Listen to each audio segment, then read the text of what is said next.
religion that does not promote equality or does not ensure you have the dignity of being human is not religion. According to me, any religion that does not give a equal right or does not treat you like humans is as good as disease. ऐसा है चाहे वो प्रियंक खरगे हो चाहे वो Stalin हो, ये दोनों जो इस तरह से बातें कर रहे हैं वो सिर्फ इसलिए कर रहे हैं कि ये हिंदू धर्म की सहिष्णुता ही है और ये हिंदुस्तान है कि यहाँ पे इस तरह हमारे धर्म के खिलाफ ये बोल सकते हैं। जरा इतनी ही हिम्मत है तो जरा दूसरे धर्म के बारे में बोल के दिखाइए ना इसी देश में। दूसरे देश में जाने की भी जरूरत नहीं है, यहीं पे इनका तिया पांचा कर देगा। ये हिंदू धर्म का नाश करना चाहते हैं हिंदुस्तान में रह के, जहां 110 करोड़ हिंदू रहते हैं जिनकी आस्था का प्रतीक हिंदू धर्म है, उस सनातन धर्म को नाश करना चाहते हैं।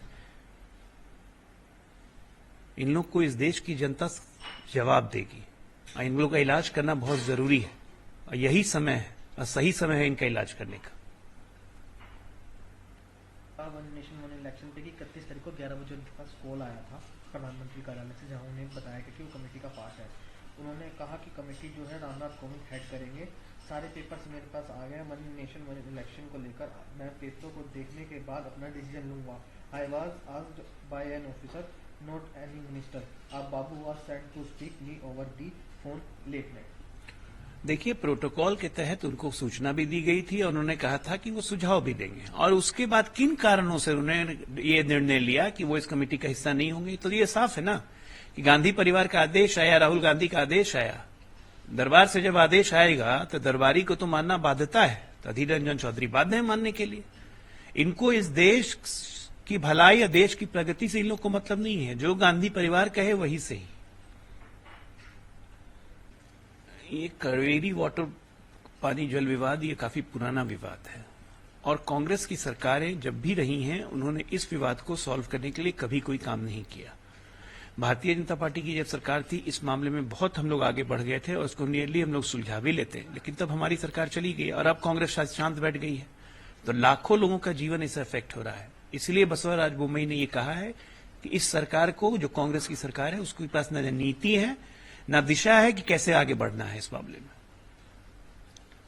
उदयनिधि स्टैलिन का भी स्टेटमेंट सामने आया है जिसमें उन्होंने कहा कि he is very nervous nowadays, nobody is able to prevent the ideology of Sanatan Dharma. Now Diwali is celebrated even parliaments of other countries. There has been construction of Hanuman temple और Hanuman temples in all parts of world. Sanatan Dharma is a disciplined way of life. देखिए, सनातन धर्म की भव्यता, सनातन धर्म की मान्यता यही है कि स्टालिन जैसे लोग इसके खिलाफ बोलते हैं और उनका कुछ नहीं होता है।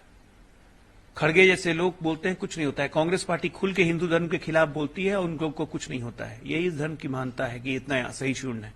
मैं तो कह रहा हूं ना कि किसी दूसरे धर्म के बारे में बोल के दिखाए ना, यहीं पे इसी देश में। दूसरे देश में तो जाने की जरूरत ही नहीं है, औकात पता चल जाएगी इन लोग को।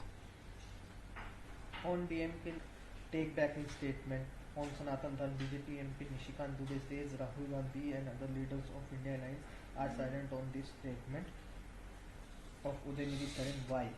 राहुल गांधी चुप नहीं है। मैं बिल्कुल नहीं मानता हूं कि राहुल गांधी चुप है या आरजेडी चुप है या नीतीश कुमार चुप है। उनके नेताओं के बयान आ रहे हैं। प्रियंक खरगे कौन है? मल्लिकार्जुन खरगे के बेटे हैं, मंत्री हैं कर्नाटक सरकार में, कांग्रेस की ऑफिशियल लाइन है ये। मनोज झा कौन है?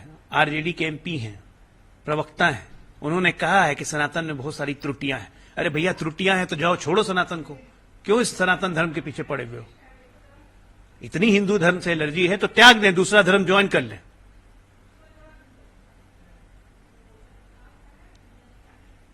केसी वेणुगोपाल ने कहा कि कल कन्वीनिंग पार्लियामेंट स्ट्रेटजी ग्रुप की मीटिंग है, कांग्रेस प्रेसिडेंट भी उसमें भाग लेने जा रहे हैं, जहां पर अपोजिशन पार्टीज के नेता भी शामिल होंगे, जहां पर डिस्कस होगी स्ट्रेटजी अपकमिंग पार्लियामेंट सेशन को। सबसे पहले ये इंडिया और घमंडी अलायंस जो है, इनको ये तय करना है कि सनातन धर्म का जो अपमान किया है उसमें इनका साफ साफ या तो ये सनातन धर्म त्याग दें या कह दें कि हम जा रहे हैं दूसरा धर्म ज्वाइन करने।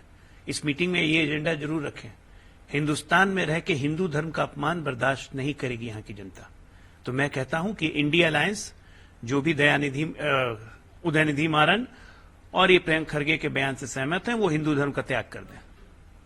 केसी वेणुगोपाल ने ये भी कहा कि हर पार्टी का अर्जी है अपनी सोचने की तरीका है जिसके लिए उन्हें फ्रीडम है। कांग्रेस की अपनी आइडियोलॉजी है।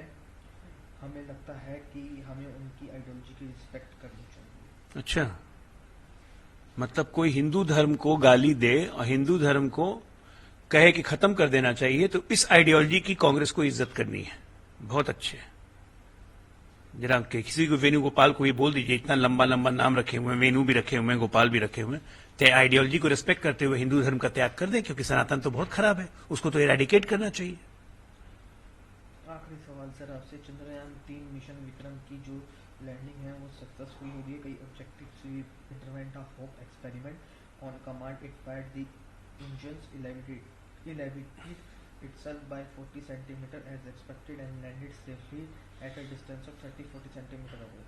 देखिए, हमारे देश के वैज्ञानिकों ने पूरे विश्व में अपना सिक्का जमा दिया है और भारत की अंतर्राष्ट्रीय जगत में धाक बढ़ा दी है कि स्पेस टेक्नोलॉजी में हम किसी से कम नहीं है।